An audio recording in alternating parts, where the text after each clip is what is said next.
Originally, I wanted to wait until the game dropped to properly state my thoughts and opinions about Turok Origins, but instead, what I'll do is go on a rant. I will state my current opinions, suspicions, and predictions based on what the developers have revealed so far. When the game does come out though, I do plan on giving it that review, but it's very unlikely that I'll play more than I need to. It may come as a surprise to some people. How does the guy whose entire brand is Turok not feel hype about the latest game release? Well, it's simple. I've seen many revivals that always end up failing to revive anything, and instead end up burying the series further.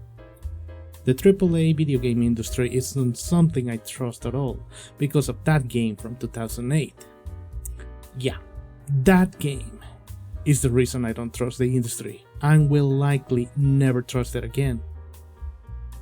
Now, let's start dissecting this game before I begin writing a Stephen King-sized novel of rants that I have about both Turok Origins and the gaming industry as a whole.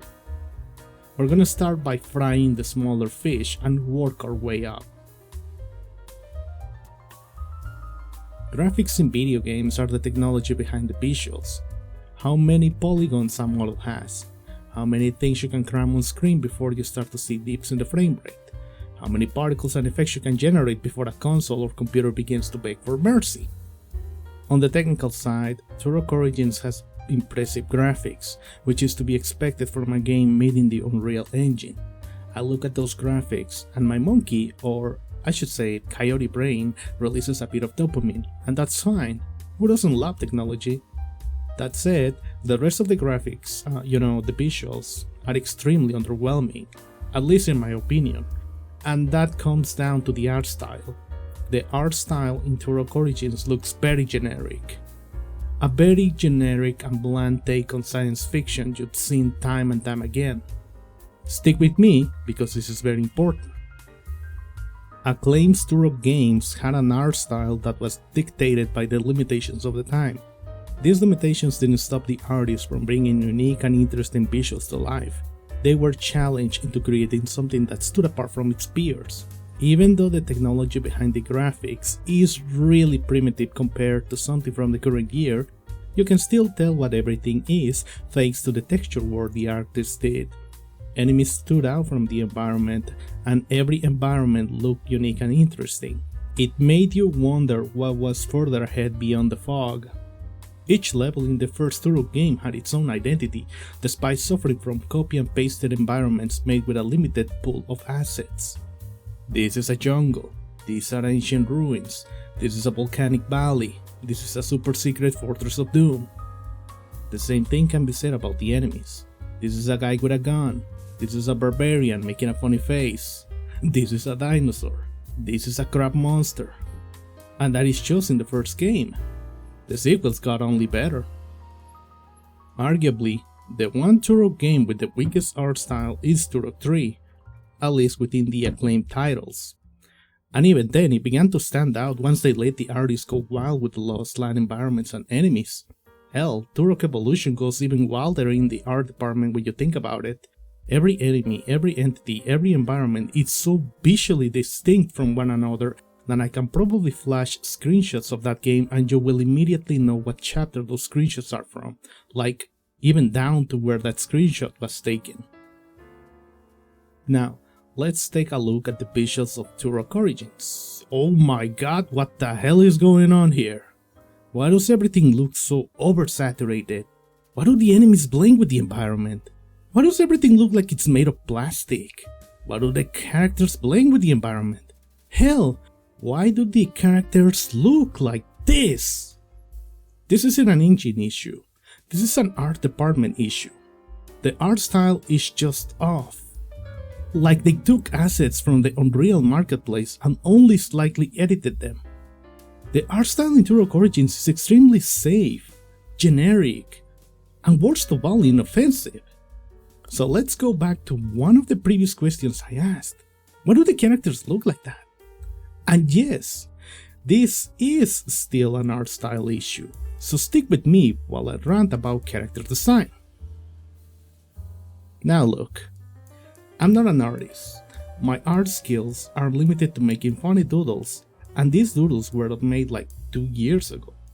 I own a drawing tablet. I just use it to Photoshop things. That said, why go with this character design? Let's take a look at Turok through the years. In Son of Stone, Turok was originally a Mandan warrior who looked like this. When Valiant picked up the IP, they redesigned him to look like this. This particular design was then used by Acclaim as inspiration for the look of all the Turok characters they created, including those featured in the comics they published. Looking at all these designs, you can tell that they are deviations inspired by what came before. Acclaim went above and beyond and even created a fictional Native American nation, heavily inspired by the Kiowa Apache. They said so themselves. We originally wanted to use a real Native American nation and did extensive research into the Kiowa Apache so we could offer the most accurate rendition possible. It was the history of the people and the respect we developed for them that finally endorsed us to create a fictional history for our character. This allows us the creative freedom we need to bring you the Lost Land, dinosaurs, and the mysterious world of Turok without accidentally insulting anyone. While looking at the Turok Origins character designs, I am not reminded anything that came before at all. To me, it feels like someone looked at the Crisis guy and said, yeah, let's do that, but in Unreal.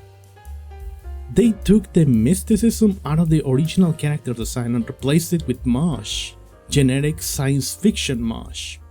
Bear in mind, this game is supposed to take place in the same universe as all of these games. The developers can say that, but I don't believe it, because the art style and character design simply don't mesh with anything that came before. Not because of the technological leap between them, but because this simply wasn't inspired by the art style of the old games. These new characters, and the art style as a whole, look too generic, bland, and worst of all, inoffensive. Emphasis on that last word.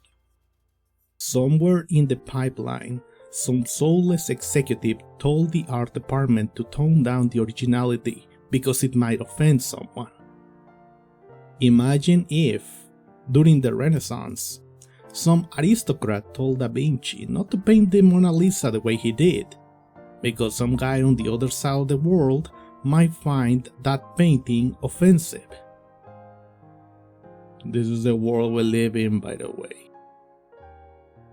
I choose to believe it was a soulless executive mandate, because the alternative, a team of seasoned artists looking at the old art style and throwing it away in favor of generic mosh, is a thought I am not willing to entertain.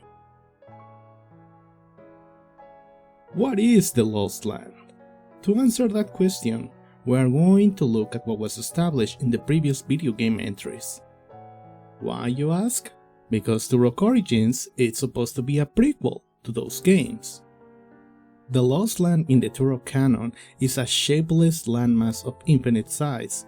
This massive landmass exists outside reality, in a place called the Netherscape. Why is the Lost Land populated by dinosaurs, robots, demons, and aliens? Simple. A temporal disturbance created by a hyper-intelligent alien and his time machine ripped bits and pieces from different timelines and worlds he happened to stop by on his way to witness the Big Bang. This alien and his actions inadvertently triggered a new Big Bang, and this gave birth to our universe. The light ship, as well as all of those bits and pieces of matter torn away from their original place of origins, were forcibly thrown outside reality and into the Netherscape, the nexus of space and time. Turok Evolution even opens with these words: an unholy offspring conceived during the death of a universe. I could go into a bit more detail, but this summary should be enough. What did Turok Origins do? Well, it turns out the Lost Lands, and no, this isn't a typo, it's now a collection of planets somewhere in our galaxy. They didn't even try. First of all, Lost Lands? Really? Is this a librarian's mix-up like in the Halo 3 terminals? We have known the title of the setting for decades. It has always been the Lost Land of Galliana.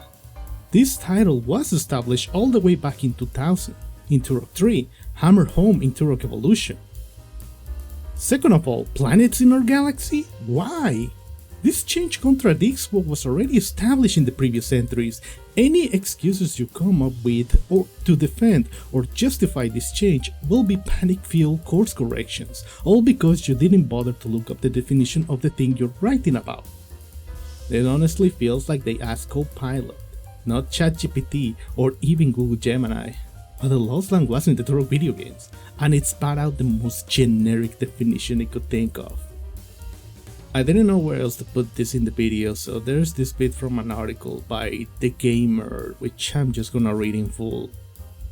Most of the levels I played, which I presume were cherry-picked from across the campaign, had you spawning into all manners of locales to complete objectives given to you by a lovely robotic voice located aboard your ship, seemingly a hub area you and other players are free to hang out in before skirmishes.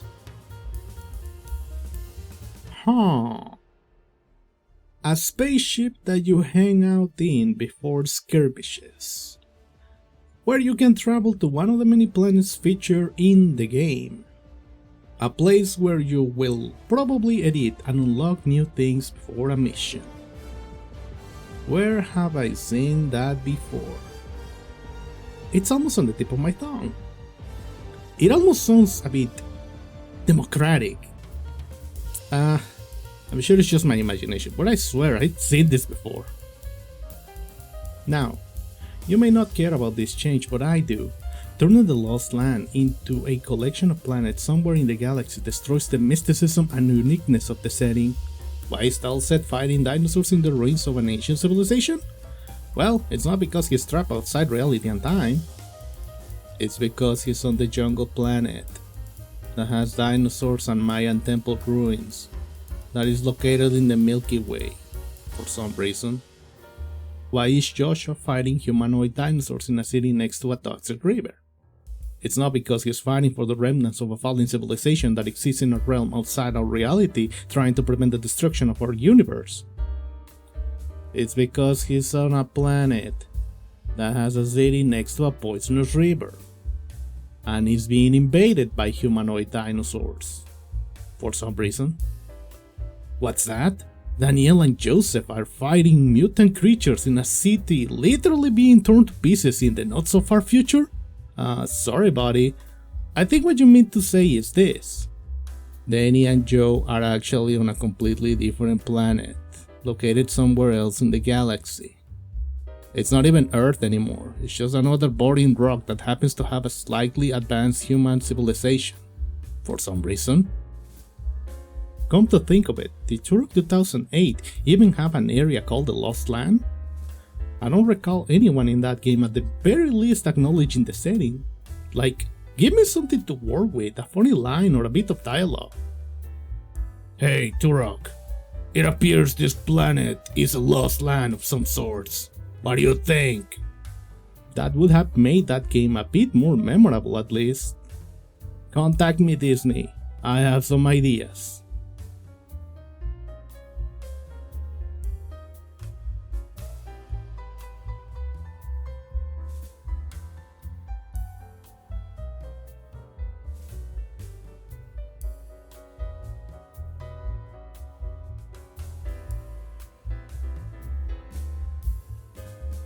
Do you like guns? I like guns. Guns are fun.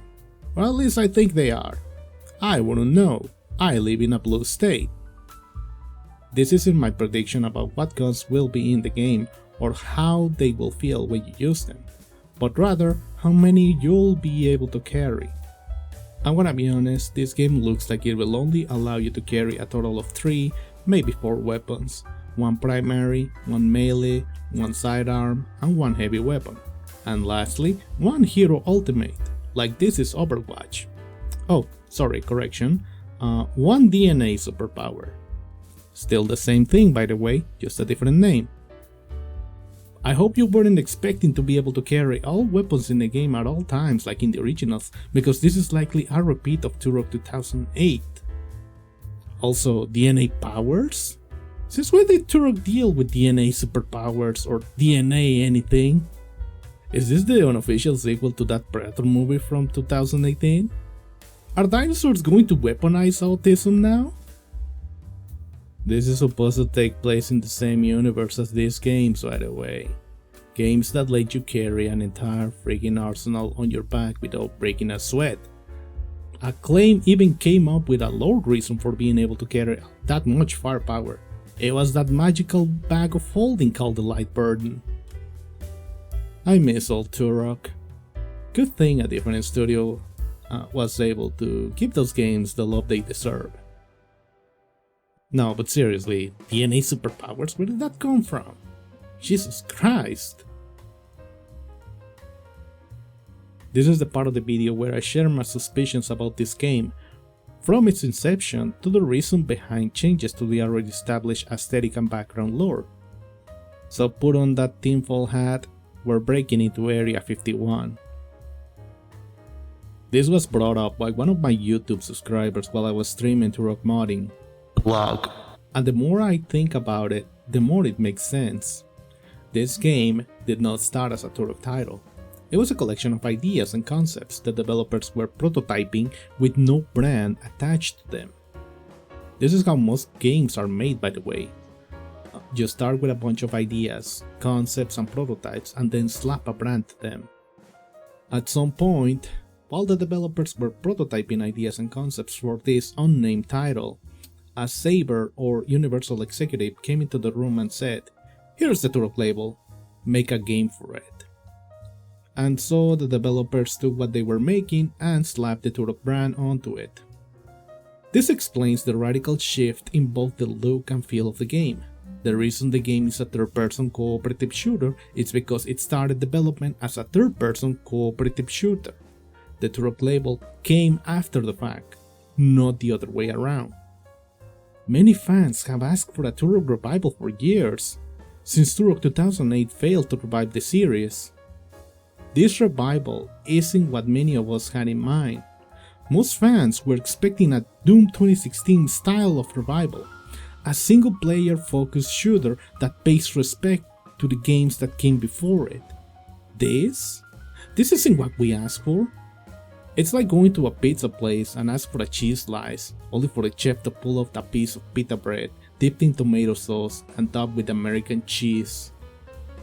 We know dormant franchises can be brought back to life with great success. Just look at Doom or Ace Combat.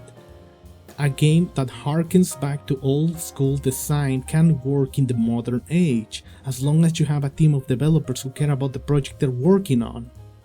This game's shift in perspective isn't its biggest thing. The game's design philosophy from its very foundation is. To put it into perspective, the issue wasn't the burning pedestal under the statue, it was the crumbling building the statue was standing on. This game is just hurting my soul. This next point is about the changes to the established lore and world, and it's a lot more speculative than the previous point. To explain this, I need to give you some context. Sometime between the release of Turok 2 and Turok 3, Acclaim axed their comics division, and the people behind the world building of Turok left the company. Concepts and characters those people came up with were likely taken by those who created them.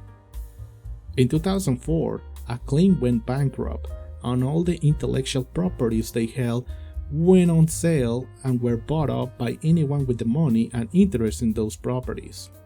Disney came into the picture and bought several of these IPs, including Turok. The executives probably thought they owned every single thing related to the Turok IP, not realizing that many concepts and characters related to Turok were owned by third parties that were still around, like Valiant Comics. For instance, our friend the Primogen, the main antagonist in Turok 2, and the one responsible for the creation of the universe in the Turok mythos, is not an Iwana creation. He was created by Jeff Gomez while he was working for Acclaim. That's not the only thing, by the way. You know the Perlin? the weird alien apes from Dinosaur Hunter and Seeds of Evil. Yeah, those were created by Don Perlin of Valiant Comics. This explains why the Perlin went from looking like this to looking like this in Turok Evolution. Oh, and their name is no longer what it once was. The enemies in Turok Evolution are called Perlin, not Perlin. Another example is our companion Adon. While I haven't been able to find who the original artist for Adon is, I can give you an explanation of why she went from looking like this to looking like this between games. It is because the person behind her inception departed Acclaim when the comics division went under. How does all this tie into the world building of Turok Origins? Well, the developers cannot feature central concepts and ideas present in the Acclaim titles if they don't have the green light to use said concepts and ideas. Bear in mind, this is just a speculation on my part based on the findings of this person who went out of their way to interview people involved with the handling of the Turok IP several years ago.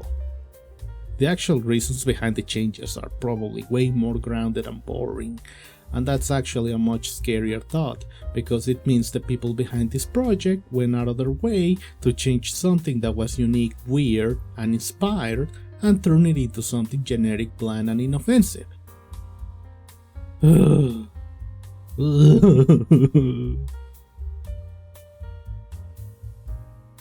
If you couldn't tell, I am not excited for this game.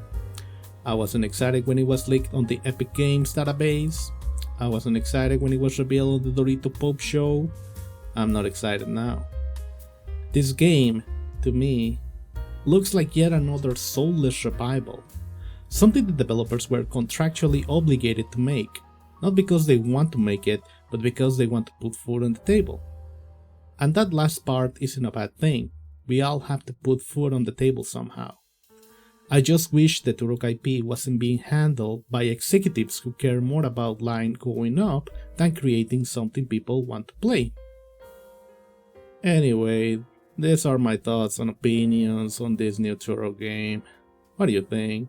Do you think this game will live up to the expectations? Let me know in the comments. If you like Turok, subscribe to my channel, as I make content about the lore and world building present in the Acclaim titles. I don't know how to end this video, so see you in the next one.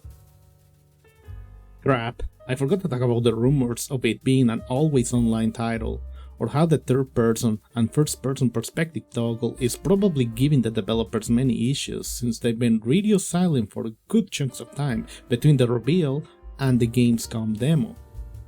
Wow, what a scoop.